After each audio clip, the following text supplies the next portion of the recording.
everyone, welcome back to my channel. My name is Heather and today I'm going to talk you through all of the books that I'd like to read in April. How is it April already? Nobody knows.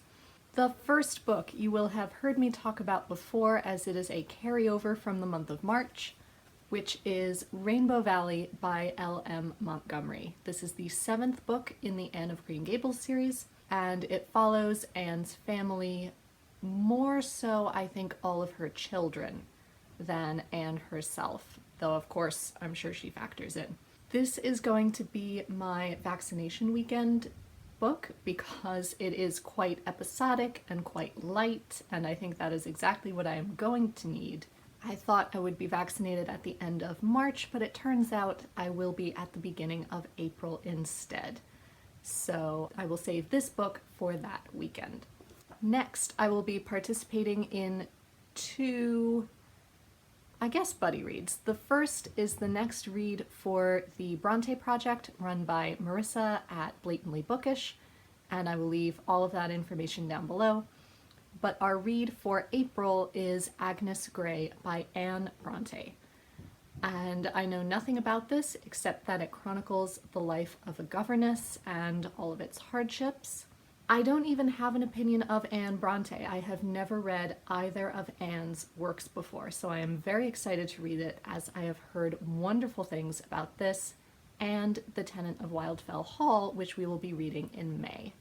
Next, I will hopefully be doing a buddy read with both Marissa and Katie from Books and Things for The Beautiful and the Damned by F. Scott Fitzgerald.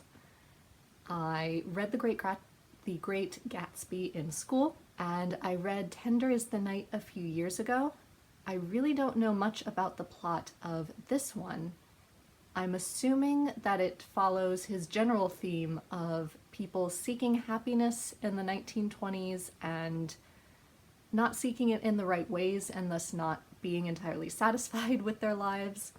I also sense a rather tempestuous love affair, as Tender is the Night seemed to be very much based on his relationship with his wife Zelda and her mental illness. So I'm assuming something similar will be going on in here. However, having read a little bit of the first page as I flipped through it this morning, the style seems to be very different from what I remember of his other two works that I've read. So I'm intrigued to read this and see what I think of it. Then, because April is Shakespeare's birth and death month, I have set myself a challenge to read two books in particular, and then perhaps some others. So first up, for my nonfiction book for April, I would like to read Hamlet, Globe to Globe by Dominic Dromgoole. Dominic Dromgoole was the director of the Globe Theatre up until 2016, and this chronicles the 2 years from 2012 to 2014, where Dominic and a cast of actors from the Globe toured 197 countries, so every country in the world, and played Hamlet for whoever they found there. And it chronicles the actors' experiences going from place to place, as well as how the play was received in all of these different countries. I'm not sure if the play was translated and the actors had to learn it in so many different languages, or if they performed it in English and the audience was given some sort of program, or if there were some sort of super titles somewhere on the stage, or if they were able to follow along quite simply by watching the actors and feeling their emotions.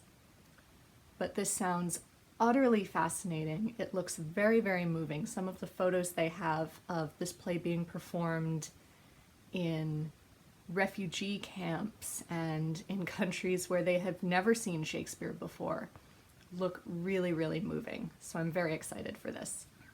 Next, in the month of April, I would also like to read Hamlet by Maggie O'Farrell. Yes, it has taken me a year to get around to reading this, but I regret nothing.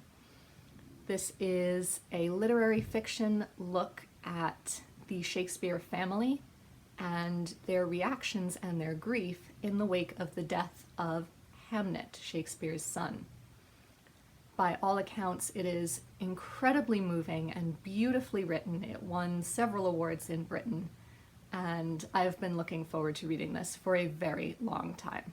Given that I have set myself the Shakespeare challenge, I hope in April to read at least one other of the 8 Shakespeare plays that I have not yet read. I will be looking into The Merry Wives of Windsor this weekend as I currently film it. I haven't decided which I'm going to read next. I will have to look through which ones I have left and see what calls to me at the time. But I will let you know in my wrap-up and perhaps do some vlogs. I haven't decided yet. So those are all the books that I know I want to read in April. Hopefully, because my school's spring break also falls during April, I will be able to use that week to mood read whatever I feel like. I'm really looking forward to that. And of course, hearing what you all are excited about reading. Let me know in the comments down below. And until next time, be safe, be well, and happy reading. Bye everyone.